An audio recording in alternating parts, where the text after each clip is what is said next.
Alrighty, everybody, thanks for clicking on another video. James Cards FC here today, and we're going to be talking about 2022 World Cup active investing, 5 players with no expectations.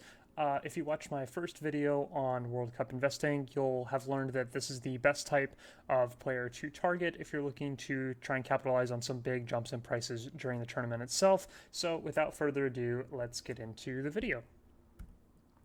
So, starting off with a disclaimer, not financial advice. These are my personal opinions through research, and I encourage you to challenge me on my opinions and do your own research as well. Important here, I own none of the cards I will be discussing, and I will likely never own them in the future. It is just not my style. So, yeah, do with that what you will. Understand that the cards I'm talking about, I have no positions on, and I likely will have no positions on in the future. English is my main language. Any typos or mispronunciations are because I'm a dumb American. Pops, prices, and general information on this topic could dramatically change by the time you see this video. In fact, again, the World Cup could be completely over by the time you've seen this video, and I could either look like a genius or an idiot at that point. Again, please do your own additional research and try and come up with your players list yourself. So, today's exercise, we're going to be identifying players with little to no expectations built into their current pricing for the 2022 World Cup. As studied before in my previous video, these players will potentially see the greatest percentage increases during the tournament itself. Once again, we showed how the World Cup could possibly compare to the NBA playoffs, and we learned that the highest pricing point for any of those guys was actually before the tournament itself as opposed to after. Giannis won the entire tournament and his prices went down, and I think it was down as much as 20 or 30% compared to their pre-tournament highs. So with that in mind, we'll be targeting exit points during the early knockout stages of the tournament with no intent to hold through the completion of the World Cup. And with that in mind, we'll be looking for players on teams that have a good chance at clearing the group stage, with the idea that more games played equals more chances to show flashes and get those price increases. So these investments, this probably shouldn't need to be said, but these investments will be inherently high risk, high reward, as price increases will almost be solely dependent on individual performance, although good market conditions would help as well. So, here's the spoiler for you. These are the 5 players I'll be talking about today, plus this bonus one that I'll give you if you watch the full video. No skipping ahead and cheating. Okay, I'm going to move myself down to the bottom over here for the rest of this video, and let's get through each of the players. So, candidate number 1 is Timo Werner. So the team expectation for Germany is that they'll clear the group stage and perhaps have a decent run. I don't think anybody is pricing in them making the last 4 semifinals or being the champion at this point. So team expectation is fairly high, but it's not sky high. This is why it's important for Werner right here. The player expectation, none. This guy's seen as a failure. Over the past years, he's kind of become an internet joke with his performance in the Premier League and how often he misses pretty easy goals. So, yeah, his game at this point is seen as a failure. So that is a good thing for us because that'll keep his prices cheap and his expectations extremely low. Okay, so Werner. He's on a strong team with no competition for the starting striker position unless the team runs a formation with Havertz as the false 9 or Adeyemi has an explosion over the next few months and becomes Germany's best striker. Werner has a realistic path and a very realistic path of being the starting striker for one of the better teams at the World Cup. And he's actually been performing better than he did when he started for them in the Euros. So I think it's likely at this point that he will be starting for the team. And Werner is also known by the general hobby. He was one of the original top prospects in 2020 when we had the first boom along with the Prism boom.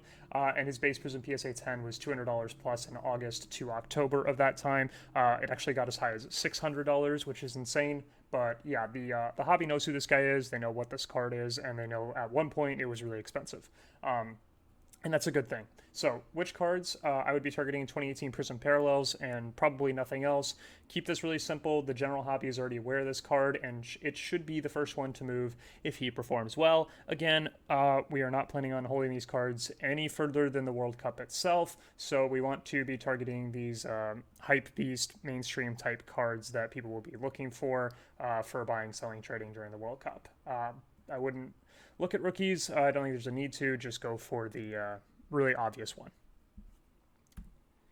Alrighty, candidate number 2, Frenkie de Jong. The team expectation is that they'll clear the group stage and get bounced in the round of 16 by USA or England.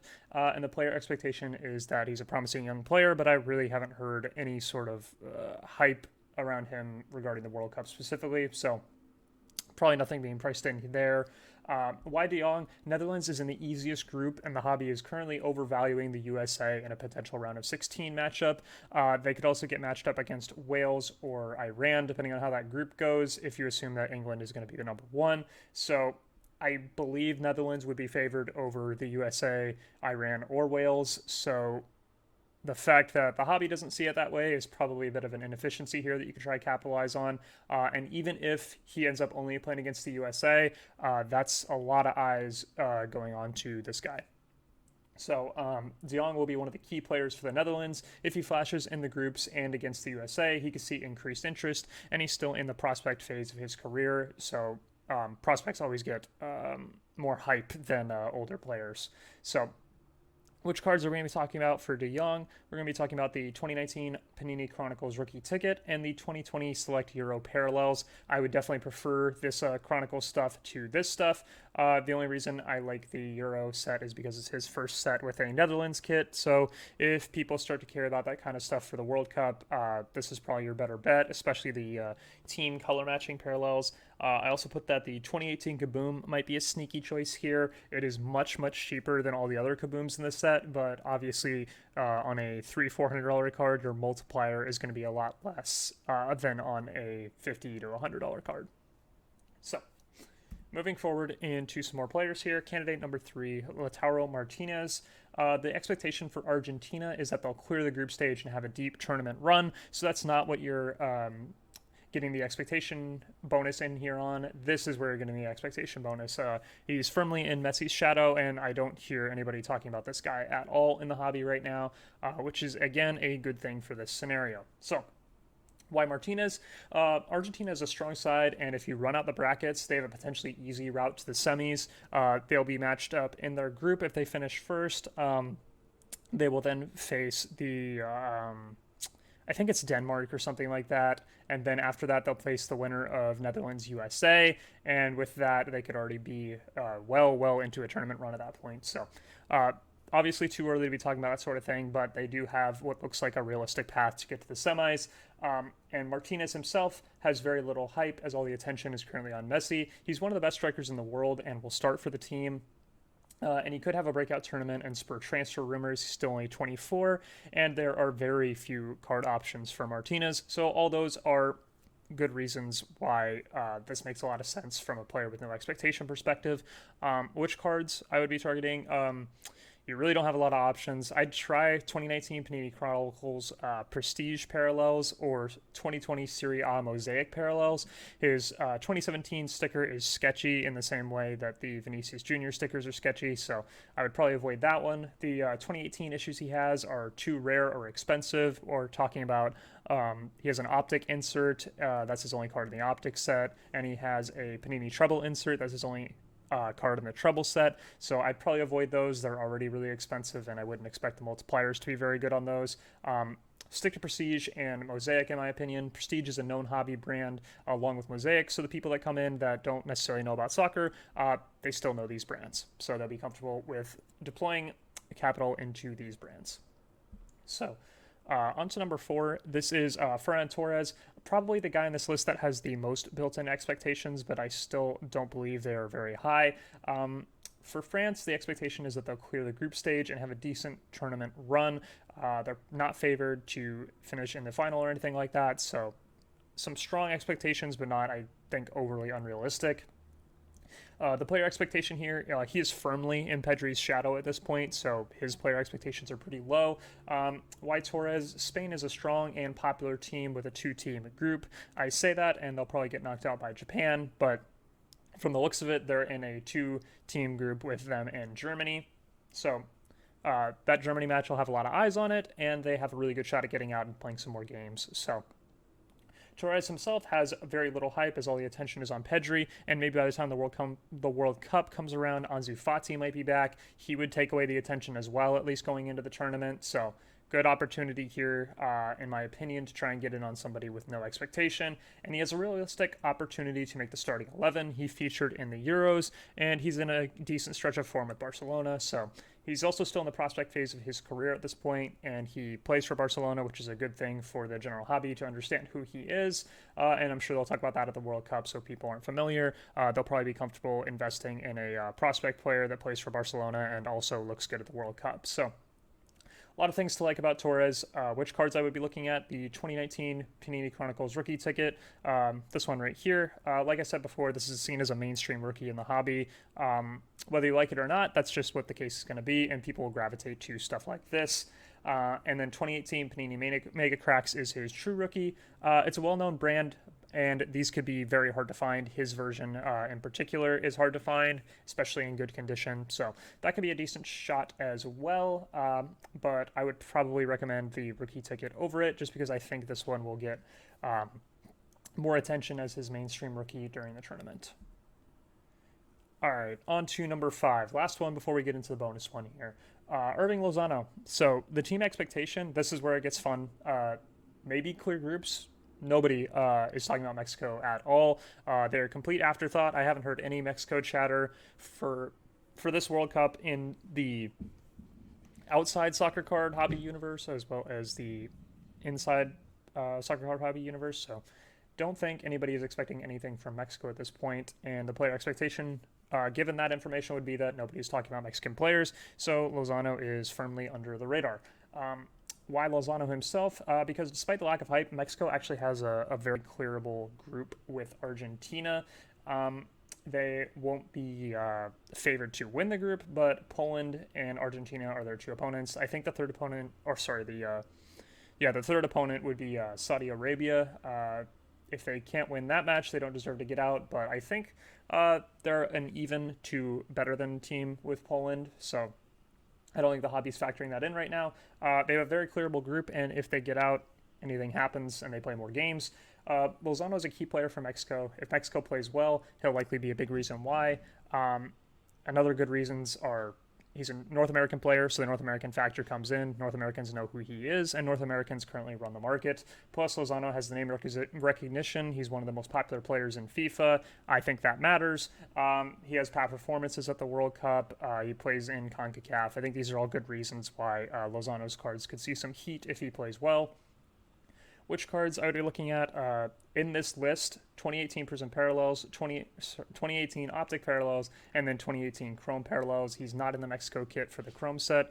They're extremely cheap, but I would probably stick to the ones where he's in his Mexico kit. Like I say here, he's featured in 3 of the most popular mainstream sets in the hobby. This is a good thing. I would probably target them in this order. And I will say, if you want to get really risky here, there is currently the 2018 Optic Superfractor Auto of his on eBay right now for, I believe, $1,500, and the seller is willing to work on it if you would like to make a big baller kind of play. Yeah, I'll leave you with that information. Do with it what you will. It is not mine, but I thought it was interesting that it was at a somewhat realistic price. So, final bonus guy on the list here. We're going to talk about Rabbi Matondo. Here is a really off-the-wall one. If I'm right on this, I'm going to be cutting this clip and posting it everywhere to make myself look like a genius. Team expectation for Rabbi is that... if you don't know, he plays for Wales. The team expectation for Wales is that they're not favored to clear groups, and the player expectation at this point is who, and absolutely none, because I don't think anybody, unless you're super deep in the Wonder Kids or former Wonder Kids category, knows who this guy is at all. So, why Matondo? If Wales qualifies, they have about a 50-50 shot, in my opinion, at clearing the most popular group. They'll play the USA. They'll play England. These are 2 of probably the biggest hobby teams, so that's good to get eyes on. And if we're being honest, they are probably even to maybe a little bit worse than the United States team, so I would give them a 50-50 shot at getting out of the group. If assuming, again, that they make the tournament in a few months, they play against Scotland and then Ukraine to see if they make it, so they could have already been bounced by this point, and this could all look really silly. But with that being said, let's talk about Matondo himself. He's still only 21 years old. He was in Manchester City's academy before transferring to Schalke, and now he is on loan in the Belgium League. He's having his best pro season in that Belgium League. He is with a team that usually finishes at the bottom of the league, and they are firmly mid-table, and he's played surprisingly well for what his expectations were coming into this season. He had sort of fallen off the map as a prospect, and now he is back. So he has Doku-like playstyle. He's really fast. He dribbles a lot. Very Doku-like. If you remember from the Euros, Doku exploded in price based off a few nice dribbles and a few nice-looking shots. So you're looking for the same sort of effect here. He will play in the most popular group, again, assuming if he makes the team. He's in the roster for the qualifying rounds, but he was not in the roster for the Euro. A combination of injuries and poor performance kept him out of that roster, so it's definitely possible he doesn't make this roster either. But his prices are dirt cheap, and he has very few card options. So, like I said before, he could easily not play a single minute, either because he doesn't make the team or because he's on the bench and doesn't get to perform. But he could also have a flash. He could come off the bench, have one nice highlight, and his cards, which are currently dirt cheap, could see a nice 2, 3, 4x just because of how low they currently are. Also, he's 21 years old, so he's got that whole prospect effect to him and people like that. So, which cards I would be targeting? He has 2020 Select Euro Parallels in his Wales kit. I would target those first. And then he also has 2020... My dog is sneezing over there. I apologize. He also has 2020 Bundesliga Chrome Autos. He is not in the base set for Bundesliga, so you're just stuck with autos. I think that's a good thing. It unsaturates his market, seeing as he only has the auto parallels, not the base parallels. And again, that's a good thing. Besides stickers and match attacks, these are the only two options you have, so I think that plays out nicely as well for Matondo. Alrighty, in conclusion, if you're going to purchase players in the hopes of them increasing greatly during the tournament, I would recommend targeting ones like the ones I gave you in this video that have very little expectations, and I think this should go without being said, but don't get greedy if you hit. Take your profits. If any of these guys 2, 3, 4x, you should probably be selling them immediately. That's what we learned from the NBA playoffs, that even when players live up to lofty expectations, their prices don't reach pre-tournament highs. Again, if you didn't see that video for myself, go ahead and check it out. I spent a lot more time discussing it than what I did in this video. Third point. This was just for fun. If your goal is to solely make money in this market, there are much more fundamentally sound strategies than this. This is really akin to gambling at this point. If I'm right on any of these, then this is a very important point. I will edit that clip out of context to make myself look like a genius. And if I'm wrong, I will delete all this footage from the internet. So thank you guys so much for watching. I appreciate you guys checking this out as usual. Leave a like, leave a comment, hit subscribe for more. I think I have 1 or 2 more World Cup videos in my slides and recording deck, so you'll probably get those. But if you'd like to see more, I could do some more as well. If you're specifically interested in active investing, long-term investing, whatever you want to see, I can try and put together a little video on it, and we can discuss it further. So, yeah, no more rambling. Thank you guys so much again for watching, and I'll see you in the next video.